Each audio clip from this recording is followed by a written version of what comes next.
श्री शिवाय नमस्तुभ्यम महाराज। आप सभी लोग जानते हैं कि 1 नवंबर 2025 को देवउठनी एकादशी है, जिस दिन भगवान विष्णु अपनी 4 महीने की योग निद्रा के बाद उठते हैं और इसी दिन तुलसी विवाह आप सभी लोग अपने घर में करेंगे। पर तुलसी विवाह की सही विधि आप लोगों को शायद नहीं मालूम होगी। देवउठनी एकादशी के दिन से शुभ और मंगल कार्य होना भी शुरू हो जाते हैं और तुलसी विवाह आप देव उठनी एकादशी के दिन से कार्तिक की पूर्णिमा के दिन किसी भी एक दिन कर सकते हैं, पर सबसे विशेष देव उठनी एकादशी का ही दिन माना जाता है। महाराज ये सारी अद्भुत जानकारी हम आपको इस वीडियो में अच्छे से समझाएंगे।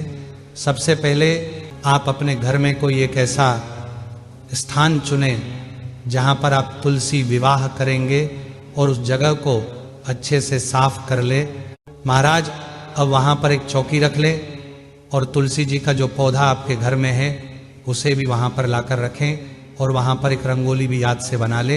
इसके बाद तुलसी जी के पास में आपको शालिग्राम भगवान भी रखना होते हैं। अगर आपके पास शालिग्राम भगवान है तो उन्हें भी विराजित कर ले, अन्यथा आप एक विष्णु जी की कोई फोटो या तस्वीर लेकर उसे चौकी पर पीला कपड़ा बिछाकर रख ले। महाराज अब थोड़े से सफेद तिल का आसान देकर आप कलश की स्थापना करेंगे, क्योंकि एकादशी के दिन चावल का प्रयोग नहीं किया जाता है। कलश में जल, सुपारी, सिक्का, हल्दी, तिल और फूल आप डाल देना और ऊपर से आम के पत्ते सजाकर नारियल रख देना।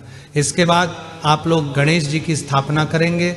यहाँ पर आपकी पूजन की तैयारी पूरी हो जाती है और अब हम लोग भगवान से हाथ जोड़कर प्रार्थना करेंगे कि आज हम आपका विवाह कराने वाले हैं, तो हमसे कोई गलती हो तो उसके लिए आप हमें क्षमा करें। महाराज अब सबसे पहले एक लोटे में जल लेकर हम सभी भगवानों पर थोड़ा सा जल छिड़क देंगे शुद्धिकरण के लिए। इसके बाद आप एक देसी गाय का घी का दीपक जलाकर भगवान के सामने रख देंगे। अब सबसे पहले आप गणेश जी की पूजन करेंगे, जिसमें आप उन्हें रोली कुमकुम से तिलक और जानेऊ और वस्त्र स्वरूप कलावा भी समर्पित करेंगे। इसके बाद गणेश जी को फूल और भोग भी आप समर्पित कर देना। उसके बाद आप कलश की भी पूजन कर देना।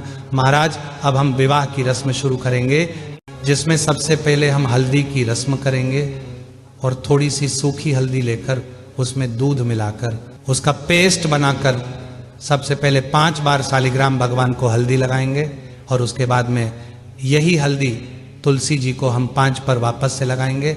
यहाँ पर हल्दी की रस्म पूरी हो जाती है। महाराज इसके बाद हम लोग मेहंदी की रस्म करेंगे। उसके लिए भी आप थोड़ी सी मेहंदी घोलकर या कोण लेकर 5 बार शालिग्राम जी को मेहंदी लगाएंगे और फिर यही मेहंदी तुलसी जी को हम 5 बार लगाएंगे। महाराज इसके बाद में हम शालिग्राम जी को चंदन से तिलक करेंगे और तुलसी जी को रोली कुंकू से तिलक करेंगे। अब थोड़ी सी सफेद तिल शालिग्राम जी को हम चढ़ा देंगे और इस दिन चावल का प्रयोग ना करें, क्योंकि देव उठनी एकादशी का दिन रहेगा। महाराज जब शालिग्राम जी को जाने और कलवा आप चढ़ाएं और तुलसी जी को चुनरी उड़ाएं। महाराज अब हम वरमाला की रस्म करेंगे, जिसमें सबसे पहले हम तुलसी जी को एक फूलों की माला छुआकर शालिग्राम भगवान को पहना देंगे। इसके बाद दूसरी माला शालिग्राम भगवान को छुआकर तुलसी जी को आप पहना देंगे। अब आप तुलसी जी को 16 श्रृंगार की जो सामग्री होती है वह चढ़ाएं। अब हम लोग गठ जोड़े की रस्म करेंगे। इसके लिए हमें एक पीला कपड़ा लेना होगा। आप इस पीले कपड़े में सुपारी और सिक्का रख सकते हैं और ये कपड़ा आप शालिग्राम जी को उड़ाकर तुलसी जी की चुनरी से इसको बांध देना। महाराज इसके बाद हम फेरे की रस्म करेंगे। इसके लिए कोई पुरुष शालिग्राम जी को उठाकर तुलसी जी की परिक्रमा कर सकता है, अन्यथा आप एक नारियल लें और उसे शालिग्राम और तुलसी जी के ऊपर से 7 बार घुमा दें और आप जैसे भी फेरे कराते हैं वह 7 फेरे आप लोग करा लें। महाराज इसके बाद हम सिंदूर दान करेंगे।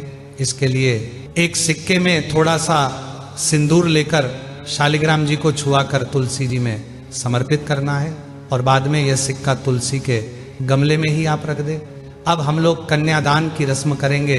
इसके लिए हम अपने पास में कुछ पैसे रखेंगे, फूल और थोड़ा सा जल अपने सीधे हाथ की हथेली में लेंगे और संकल्प करेंगे कि आज मैं अपनी श्रद्धा से तुलसी जी और शालिग्राम जी का विवाह संपन्न कर रहे हैं और ये पैसे शालिग्राम भगवान के पास में आप रख देंगे। इसी के साथ में देव उठानी एकादशी के दिन पूजा में गन्ने जरूर चढ़ाए जाते हैं या गन्ने की झोपड़ी जैसी जरूर बनाई जाती है। इसके बाद तुलसी जी और शालिग्राम जी को जो भी आप दान में देना चाहते, जैसे साड़ी, कपड़े, बर्तन दान कर देना है महाराज। इसके बाद में हम भगवान को भोग समर्पित करेंगे और भगवान विष्णु को जो भी भोग लगाए उसमें तुलसी जी जरूर रखें। इसके बाद में इस दिन फल भी आप जरूर चढ़ाएं, उसमें सिंगाड़े जरूर होने चाहिए। उसके बाद आप 1 लोटा जल भगवान के पास में रख देंगे और उसके बाद में आप तुलसी विवाह की कथा सुनेंगे और हाथ में तिल और फूल लेकर ही कथा सुनेंगे। फिर ये तिल और फूल आप लोग जल की लोटे में चढ़ा देंगे महाराज। इसके बाद में हम तुलसी जी की परिक्रमा करेंगे। आप चाहे तो 1, 5, 7, 11 या 108 परिक्रमा भी कर सकते हैं।